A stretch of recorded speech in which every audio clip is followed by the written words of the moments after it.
It begins when the room goes quiet after your name is called. That sharp pause in the air, that shift in the house where even the walls seem to wait. You remember the dim hallway, the weight of footsteps approaching, the way your breath stayed trapped in your chest. Even in silence, you felt watched. Even in stillness, you felt accused. The afternoon light was soft, but the fear inside you was loud. You learned early that every expression was a risk. A small mistake became a storm. A confused look became defiance. A tear became manipulation. So you trained yourself to freeze, to hold still, to explain less. Eventually, you stopped explaining at all, because nothing you said ever changed the outcome. The blame always found you. That's when shrinking became instinct. You taught your body to soften its presence. You taught your voice to disappear before the sound formed. And slowly, blame stopped being something that happened to you and became something you believed you were. Somewhere between their anger and your silence, you disappeared from yourself. You became the child who carried the weight of everyone's frustrations, the one who learned to survive by becoming invisible. Today, we explore what happens to that child, the family scapegoat, and what it means to grow up learning to disappear. The house you grew up in was one where tension lived in the air.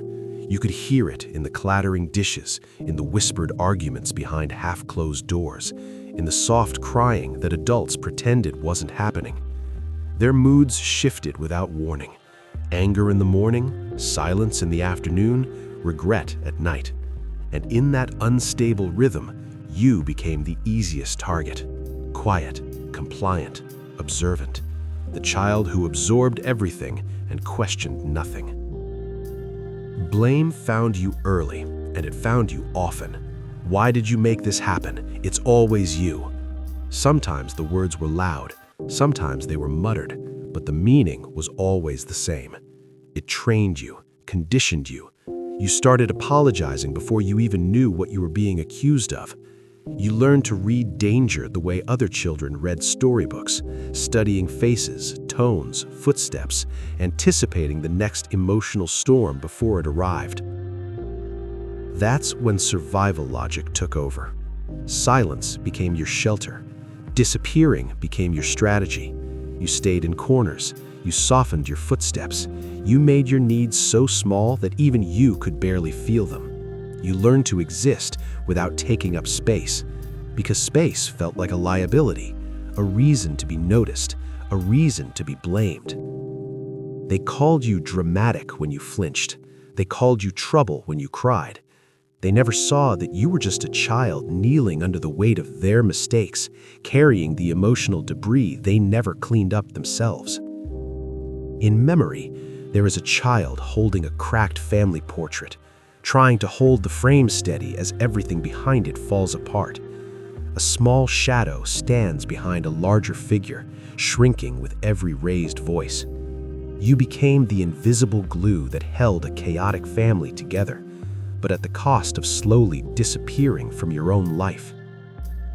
Scapegoating begins when a child is assigned the role of the family's emotional buffer, the one who absorbs tension so others don't have to change.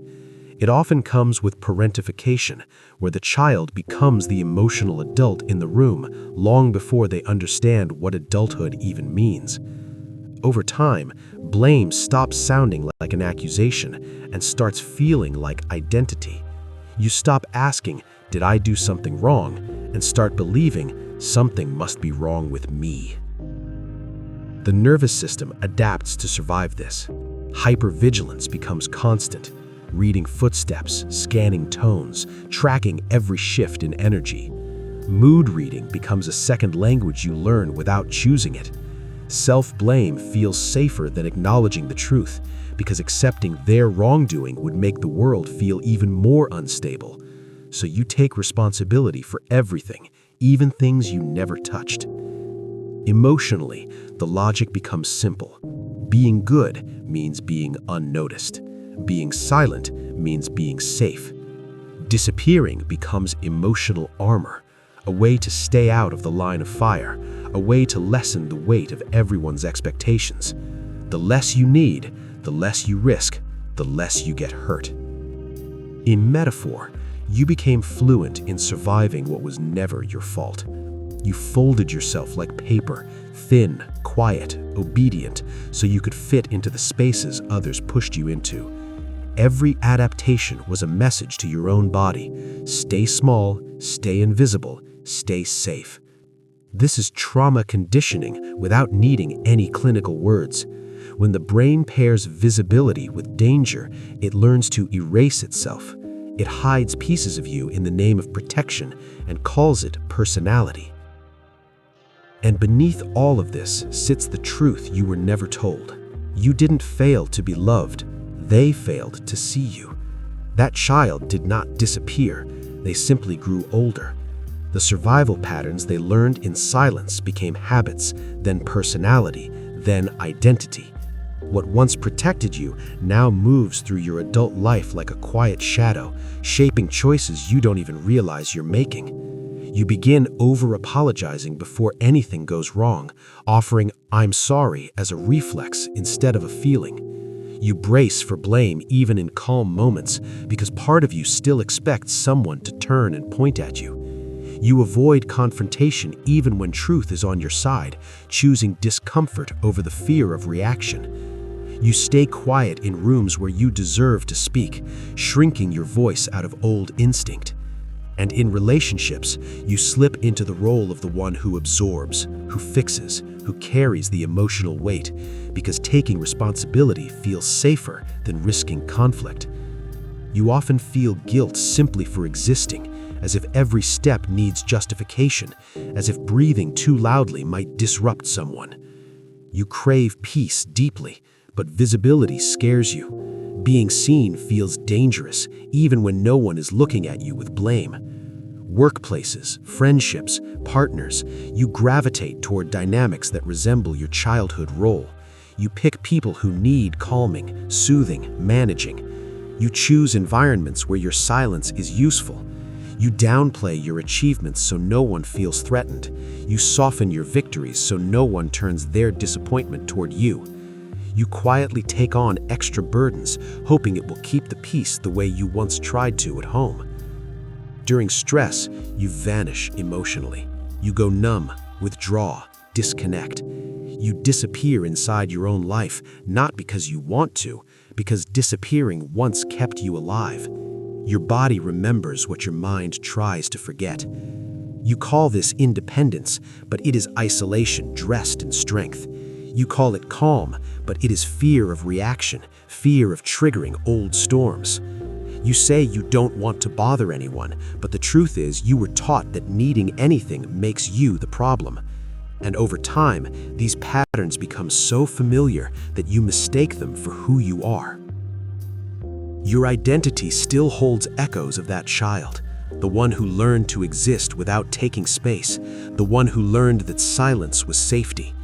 These echoes follow you into moments that should feel joyful, into relationships that should feel comforting, into rooms where your presence should matter. Because it's hard to feel present when your childhood taught you to disappear. You weren't too quiet, you were surviving. Every time you stepped back, softened your voice, or stayed still, you were protecting yourself the only way a child knew. You weren't invisible, you were protecting your hope, guarding the small part of you that still believed things could get better. You didn't become distant, you became careful, learning that closeness could turn sharp without warning.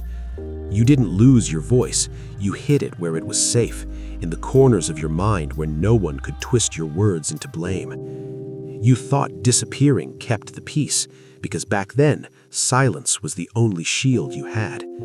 But it only kept you small, shrinking you into versions of yourself that could not breathe freely. You carried the blame because no one else would, because the adults around you were too fragile, too broken, too wrapped in their own storms to hold their responsibility. So you held it. Not because you caused it, but because you had no choice. You were never the problem. You were the witness. the one who saw everything, felt everything, absorbed everything. You weren't dramatic. You were alone. A child standing in the center of emotional weather they never created, taking shelter inside silence because no one taught them anything safer. And now, as an adult, the truth begins to unveil itself gently. The child inside you was never guilty. They were never the source of chaos. They were never the reason the house fell into tension. They were simply small, trying to survive a world too big for their hands. Letting yourself see that child clearly is not advice, it is recognition. It is the quiet moment when you finally understand that the one who disappeared was never weak. They were innocent, they were adapting, and they deserved a softness they never received. You cannot rewrite your childhood.